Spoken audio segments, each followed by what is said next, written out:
Ahojte, dnes si opäť ukážeme, čo som si kúpila. Na nákupe som bola v IKEA, ale aj v nejakých rastlinárstvách, takže poďme na to. Ako prvou vecou by som začala asi kvetináčmi. Kvetináče som si kúpila takéto 4, vlastne sú 2 a 2 rovnaké. Páči sa mi veľmi dizajnom, pretože ten kvetináč vyzerá ako taký korkový, keby bol zo spodu. A druhý je taký istý, tak som si ich kúpila väčší, menší a v 2 farebných prevedeniach. Potom som si kúpila ešte takýto obyčajný biely, ale väčší, aby som mala niečo aj na väčšie rastliny. Mám rada aj farebné kvetináče, ale v poslednej dobe uprednostňujem takéto jednofarebné, aby to všetko spolu tak ladilo a nevyzerá to potom ako v takom cirkuse. Ďalej si ukážeme rastlinky. Ako prvú tu mám túto alokasiu sinuatu. Alokasie mám rada, ale nie som taký ten typ, čo potrebuje mať doma všetky alokasie sveta a mať plnú zbierku alokasií.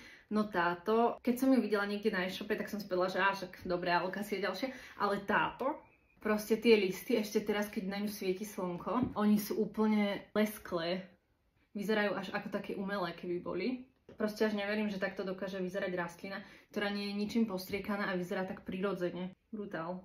Zozadu je klasicky zelená, nie je ničím špeciálna, teda špeciálna je len naozaj tou lesklosťou a tým, aké má brutálne tie listy. Druhá rastlinka, ktorú som si kúpila, je Dieffenbachia Spotty.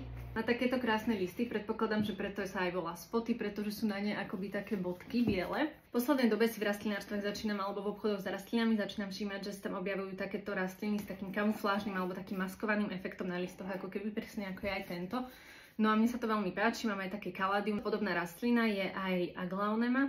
Ja osobne uprednostňujem Dieffenbachie, pretože keď sú listom veľmi podobné, tak stonky sa to odlišujú tým, že Dieffenbachia rastie takto v trsoch a Aglaonema dokáže rásť aj tak po jednom, proste je to také menšie celé, čiže ja osobne uprednostňujem Dieffenbachie. No a táto sa mi veľmi páči, je veľká a tie listy sú proste, že brutálne. To vám to ešte priblížim. Takže tak, toto sú moje 2 rastlinky, ktoré som si kúpila. Osobne sa mi asi viacej páči táto alokasia, pretože je to proste alokasia, nebudeme si klamať. Ale táto Dieffenbachia ma tiež veľmi chytila za srdiečko, pretože je naozaj veľmi pekná. Tento jeden list má poškodený, ale tak pri rastlinách to neberiem ako niečo strašné, pretože ho odstrihnem a dorastú nové. No ale poďme si ukázať teda ďalšie veci. Ďalej som v rastlinárstvách, alebo teda v rôznych záhradkárstvách zháňala rukavice, ktoré budú celo pogumované, pretože tie rastlinné rukavice bývajú také, že sú spredu textilné a zozadu sú gumové. No tým, že proste striekam na ne postrek a nechcem to mať na prstoch a potom je to také nepríjemné chytať tú textilnú časť, tak som zháňala gumové rukavice, ktoré som nikde nezohnala, až v IKEA. Stáli ma asi euro, 2 eurá možno. Volá sa, že rining. Mi pripomína také slovo, že keď je niekto riňavý, tak možno, že od toho to vzniklo, neviem. Sú celogumové, ešte som ich ani neodbalovala, takže môžeme si ich rovno jako odbaliť.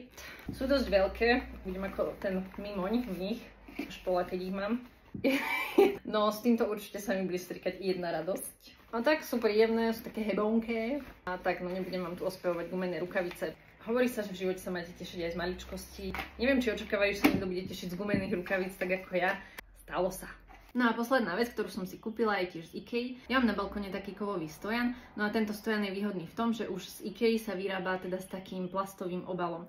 Je to teda niečo na štýl asi foliovníka a je to super, pretože v Bratislave strašne často fúči a aj keď sú silné búrky, tak proste to len zazipsujem a nemusím sa bať, že mi to vám polietajú veci, kvetináče alebo čokoľvek. Mám druhý rok, myslím, druhé leto, takže už som si potrebovala kúpiť nový. Tak som ho hľadala, predávajú ho tam, myslím, že bol zrovna v akcii za 6 eur. Ten prebal vyzerá takto. Volá sa Hillis. Som z toho rada, pretože ten starý už sa mi nedal ani zazipsovať. Ja úplne som tomu neverila, keď fúkalo alebo pršalo. Tak a to je všetko pre toto video a počujeme sa znova na budúce. Ahojte!